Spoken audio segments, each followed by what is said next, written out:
এত সুন্দর একটা কোকোমেলন থিম কেক। এই কেকটা আমার ক্লায়েন্টের পছন্দ হয়নি। কেন পছন্দ হয়নি আমি পুরো ভিডিওটাতে সেটা শেয়ার করব। হ্যালো, আসসালামু আলাইকুম, ওয়েলকাম টু সেতুস কিচেন। আমি এই কেকের যখন অর্ডার কনফার্ম করি, আপু অনেকগুলো ছবি আমাকে দেখাচ্ছিল। ওনার বাজেটে আসলে আসতেছিল না, এই জন্য হচ্ছে উনি নিতে চাচ্ছিল না। তো তারপরে আমি বললাম যে আপু এইটা নেন, স্টিকার দিয়ে করে দিলে আপনার বাজেটটা অনেক কম আসবে। তখন উনি রাজি হলো। কিন্তু এর আগে ওনাকে আমি যে কয়েকটা ছবি সেন্ড করছিলাম তার মধ্যে একটা উনি দেখছিল, সেটাতে হচ্ছে নন এডিবল গোল্ডেন টপার ছিল, বল ছিল, বার্থডে টপার ছিল, আর অনেকগুলো জিনিস ছিল যেগুলো সবই কেনা। তো তখন আপুকে বললাম আপু আপনি ওইটা না নিয়ে কোকোমেলন থিমের এই কেকটা নেন, তাহলে আপনার বাজেটের মধ্যে আসবে। উনি রাজি হয়ে গেল। একদম আমি ছবি সহ দিছি যে আপু দেখেন আপনি হচ্ছে এই কেকটা নেন, তাহলে কিন্তু আপনার একদম বাজেটের মধ্যে থাকবে। আমি ওই আপনি যে বাজেট বলতেছেন আমি ওটার মধ্যে করে দিব।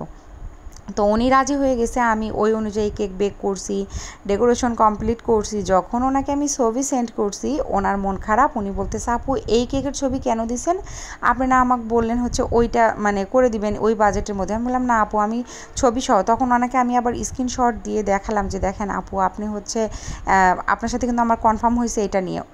তখন আপু বলতেছে আপু আমার মনটা খারাপ হয়ে গেল, আমি তো ভাবছিলাম ওইটা দিবেন। আমি বললাম না আপু ওটা অসম্ভব, কারণ যে বাজেট আপনি বলছেন ওইটার থেকেও আরও অনেক টাকা বাড়াতে হবে। আপনি যে ছবিটা পছন্দ করছেন ওই বাজেটে তো আমি ওইটা দিতে পারবো না, আমার পক্ষে সম্ভব না। আর আপনার সাথে তো আমার ফাইনাল হয়েই গেছে এটা। এমনকি ওনার হচ্ছে যে বাবু ছিল, তার গায়ের যে জামার কালার সেটাও আমি নিছি। নেওয়ার পরে ওনার থেকে শুনেই নিছি যে আপু কী শেড করব। উনি তখন বলে দিল যে আমাকে হচ্ছে পিঙ্ক এর মধ্যে শেডের মধ্যে। আমি বললাম শেডের মধ্যে করে দিব, বলছে দেন। তো যে কেকটা উনি পছন্দ করছিল ওইটা কিন্তু শেড কালারের মধ্যে ছিল না, একটা স্কাই ব্লু কালারের মধ্যে কেক ছিল।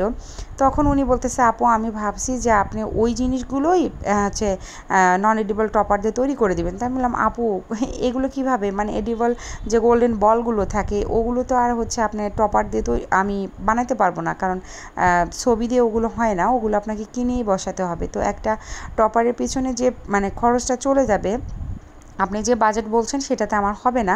আপনার সাথে তো আমি কথা ওইভাবেই কন্ট্যাক্ট করে নিছি। তখন বলতেছে ঠিক আছে আপু সমস্যা নেই, তাহলে আপনি এটাই দেন আমাকে। তখন উনি এটা নিয়ে গেছে।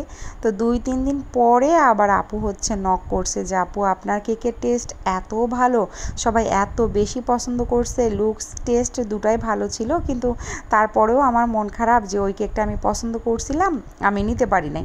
তো আমি বললাম সমস্যা নেই আপু, নেক্সট কোনো অকেশনে বা যে কোনো কারণে আপনি নিতে পারেন। তো বলছে হ্যাঁ অবশ্যই আমি ট্রাই করে দেখব।